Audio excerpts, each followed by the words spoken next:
In the history of the black struggle for sovereignty, there are names that are shouted from the rooftops, and there are names that are whispered with a mixture of reverence and regret. We know the martyrs who died by the bullet: Lumumba, Sankara, Malcolm X. But there is another host of martyr, one whose death was not physical, but political, one whose destruction was not caused by a sniper, but by a spreadsheet. In the Kingston of the 1970s, a man rose up who dared to challenge the economic architecture of the West. He was tall, charismatic, and spoke with the fire of a prophet. His name was Michael Manley. To the people of Jamaica, he was Joshua, the man who would lead them to the promised land. And he promised that better must come. He demanded that the bauxite of Jamaica, the red gold that powered the aluminum factories of America, should benefit the Jamaican people first. He hugged Fidel Castro. He stood on the front lines of the non-aligned movement. And for this insolence, his country was turned into a war zone. Today, 50 years later, the ghost of Michael Manley has returned. But this time, he is not wearing a tropical shirt and speaking in the frantic heat of a Jamaican election rally. He is wearing a military uniform and a red beret, standing in the dust of the Sahel. Ibrahim Traoré is walking the exact same path that Michael Manley walked. He is making the exact same demands. And the terrifying reality that keeps the elders of Jamaica awake at night is that the empire is preparing the exact same trap for him. What the parallels are not just similar, they are a carbon copy. To understand the future of Burkina Faso, we must open the cold case file of 1970s Jamaica. We must understand how a paradise was destabilized, so we can see the storm clouds gathering over Ouagadougou. The story begins with the resource curse. In the 1970s, Jamaica was the world's second-largest producer of bauxite. It was the essential mineral for the U.S. military-industrial complex. Without Jamaican bauxite, there were no American fighter jets. Yet, Jamaica was poor. The royalties paid by foreign companies were pennies on the dollar. Michael Manley looked at this theft and said no. In 1974, he imposed the bauxite levy, forcing the multinationals to pay a fair price. Overnight, Jamaica's revenue skyrocketed. Schools were built. Literacy programs were launched. The poor began to eat. It was a revolution of dignity. Fast forward to 2024. Replace bauxite with gold and uranium. Replace Jamaica with Burkina Faso. Ibrahim Traoré has looked at the mines controlled by Western corporations and realized the same truth Manley did. The wealth of the land is being siphoned off while the people starve. Traoré's revision of the mining code, his demand for refineries to be built in-country, and his threat to ban exports are the modern incarnation of the bauxite levy. He is touching the third rail of geopolitics. He is messing with the money. And just as the mining companies in the 70s cried foul and threatened to leave, the corporations in the Sahel are issuing the same threats today. But the reaction of the empire was not to invade Jamaica. That would have been too messy. Instead, they unleashed the invisible war. This is the lesson that Traoré must study with the intensity of a scholar. The CIA did not shoot Manley. They made the Jamaican economy scream. Suddenly, spare parts for machinery stopped arriving. Supermarket shelves went empty. Basic staples like rice and flour disappeared. It was an orchestrated strangulation designed to make the common man blame the government. They weaponized the suffering of the people against the leader who was trying to save them. We are seeing the early stages of this in Burkina Faso. The sanctions from ECOWAS, the freezing of assets, the threats to cut off electricity. These are not diplomatic spats. These are acts of economic warfare. The goal is to create a pressure cooker. The West hopes that if the price of bread rises high enough, as the people of Ouagadougou will forget about sovereignty and riot for food. They are betting that hunger is stronger than pride. Manley lost that bet. By 1980, the Jamaican economy was broken, violence was rampant, and the people, exhausted and hungry, voted him out. The experiment in self-reliance was crushed, and Jamaica returned to the fold of the IMF, a debt trap from which it has never truly escaped. However, there is a dark twist to the Jamaican story that Traoré seems to have anticipated. The destabilization was not just economic, it was kinetic. In the streets of Kingston, political violence exploded. Guns flooded into the ghettos.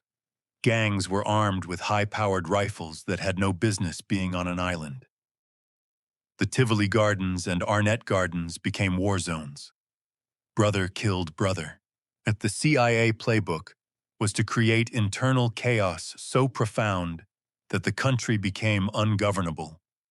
They turned the people against each other. Look at the Sahel today. The sudden surge in terrorist attacks, the mysterious funding of jihadist groups, the sophisticated weaponry appearing in the hands of bandits. Does this not feel familiar? It is the Kingston strategy applied to the desert. The objective is to stretch the Burkina Faso army until it snaps, to create so much insecurity that the people lose faith in Traoré's ability to protect them. They want to turn Burkina Faso into a failed state, just so they can say, "Look, this is what happens when you reject our help." But here is where the story shifts. Here is where the hope lies. Ibrahim Traoré is not Michael Manley, and 2024 is not 1976. Michael Manley was a democratic socialist, a man of letters, a diplomat. He played by the rules of the West. He held elections.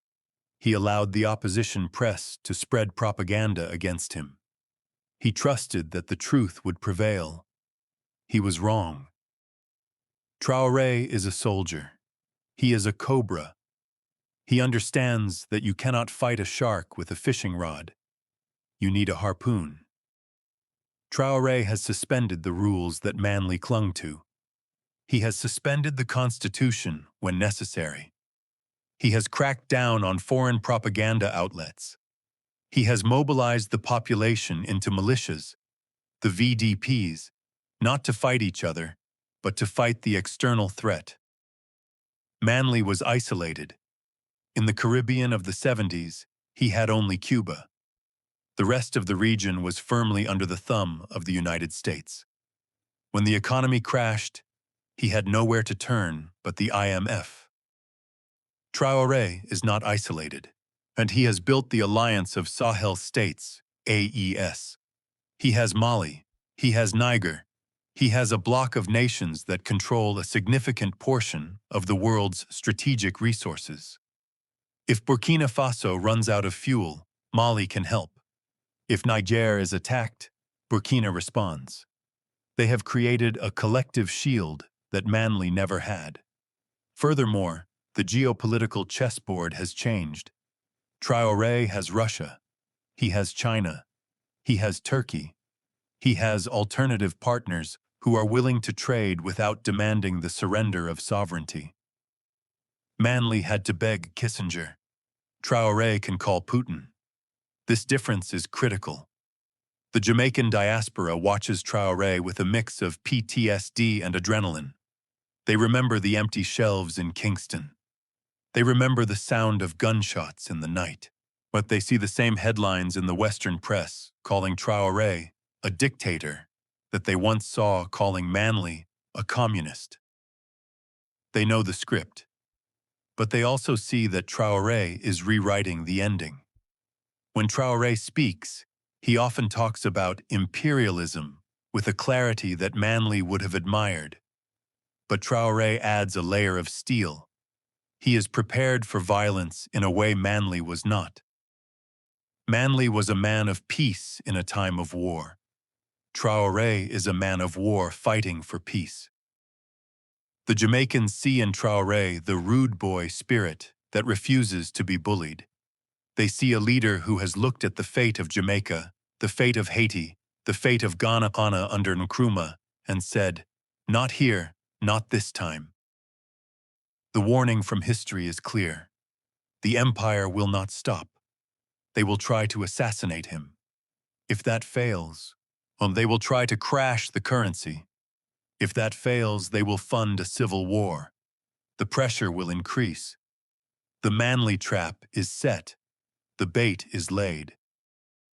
But Traoré seems to have studied the map. He is stepping carefully. He is purging his inner circle, knowing that betrayal often comes from the right hand.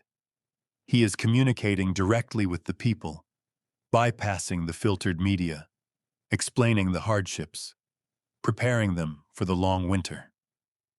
In Jamaica, the Rastafarians say that word, sound, and power are the keys to creation. Manley had the word, he had the sound, but he lacked the power to enforce it against the CIA.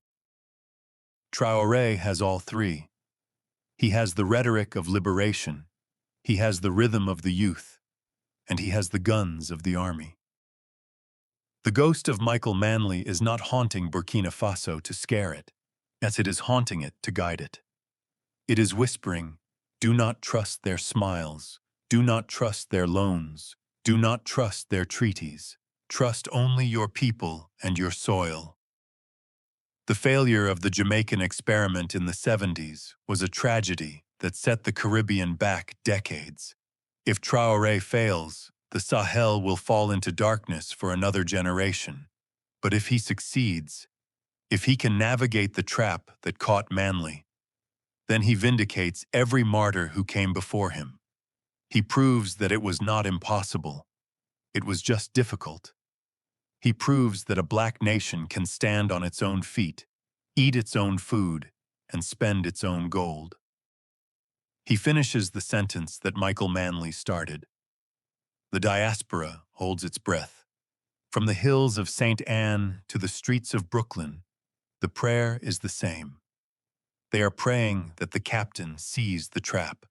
They are praying that the invisible shield holds. They are watching the replay of their own history, hoping for a different outcome. Because this time, the stakes are not just about one country. This time, it is about the final breaking of the chains. The ghost of Manley is watching, and for the first time in 50 years, he is smiling, because the lion in the Sahel is roaring back.